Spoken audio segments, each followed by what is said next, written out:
Thank you for the enlightening, the Google. My call sign was Google, by the way, in Iraq, because if someone wanted some information quick, they'd give me a call, and I could nail it down, grab it. Our second speaker today, giving an advanced manual speech from the interpretive reading manual, titled St. Crispin's Day, our very own Vice President of Education, Robin Walker.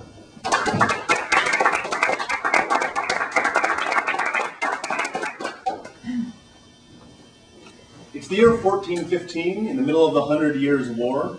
King Henry V is leading his band of ragtag English soldiers through the French countryside. At this point, they're fairly beat up and badly outnumbered by the French force.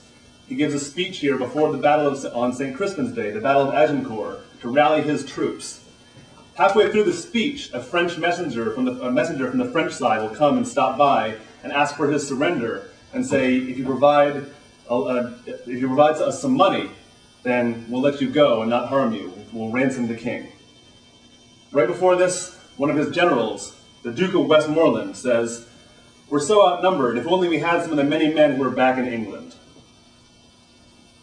"What's he that wishes so? My cousin Westmoreland? No, my fair cousin. If we are marked to die, we're anew to do our country loss. And if to live, the fewer men, the greater share of honor. God's will, I pray thee, wish not one more man. By Jove, I am not covetous for gold, nor care I who doth feed upon my cost. It yearns me not if men my garments wear. Such outward things dwell not in my desires. But if it be a sin to covet honor, I am the most offending soul alive. No faith, my cuz, wish not a man from England. God's peace, I would not lose so great an honor as one more methinks would share from me, for best hope I have. Oh, do not wish one more. Rather proclaim it, Westmoreland, through my host, that he which hath no stomach to this fight, let him depart. His passport shall be made, and crowns for convoy put into his purse. We would not die in that man's company that fears his fellowship to die with us. This day is called the Feast of Crispin. He that outlives this day and comes safe home will stand a tiptoe when this day is named, and rouse him to the name of Crispin. He that shall live this day and see old age will yearly on the vigil feast his neighbors, and say tomorrow is St. Crispin. And he will strip his sleeve and show his scars, and say, these wounds I had on Crispin's day. Old men forget, yet all shall be forgot, but he'll remember with advantages what feats he did that day.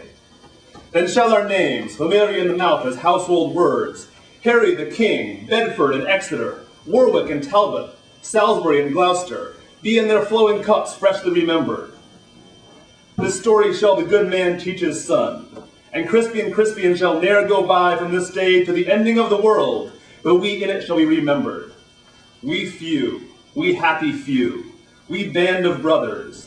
For he today that sheds his blood with me shall be my brother, be he ne'er so vile, this day shall gentle his condition. And gentlemen in England now abed shall think themselves accursed they were not here, and hold their manhoods cheap whilst any speak that fought with us upon St. Crispin's Day. I pray thee, bear my former answer back. Bid them achieve me and sell my bones. Good God, why should they mock poor fellows thus? The man that once did sell the lion's skin whilst the beast lived was killed but with hunting him.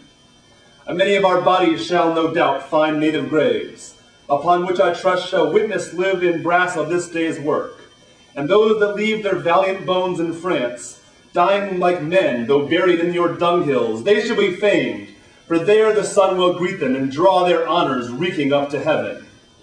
Leaving their earthly parts to choke your clime, the smell whereof shall breed a plague in France.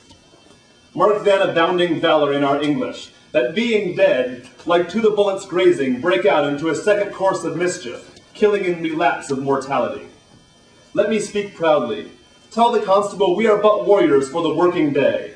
Our gayness and our glit are but besmirched, with reigning marching in the painful field. There is not a piece of feather in our host. Good argument I hope we will not fly, and time hath worn us into slovenry. But by the mass our hearts are in the trim, and my poor soldiers tell me, yet ere night they'll be in fresher robes, or they will pluck the gay new coats or the French soldiers' heads and turn them out of service. If they do this, if God please, they shall, my ransom then will soon be levied. Herald, save thy labor. Come no more for ransom, gentle herald. They shall have none, I swear, but these my joints, which if they have as I will leave them, shall yield little. Tell the constable. Now soldiers march away, and how thou pleasest God, dispose the day. Mr. Toastmaster.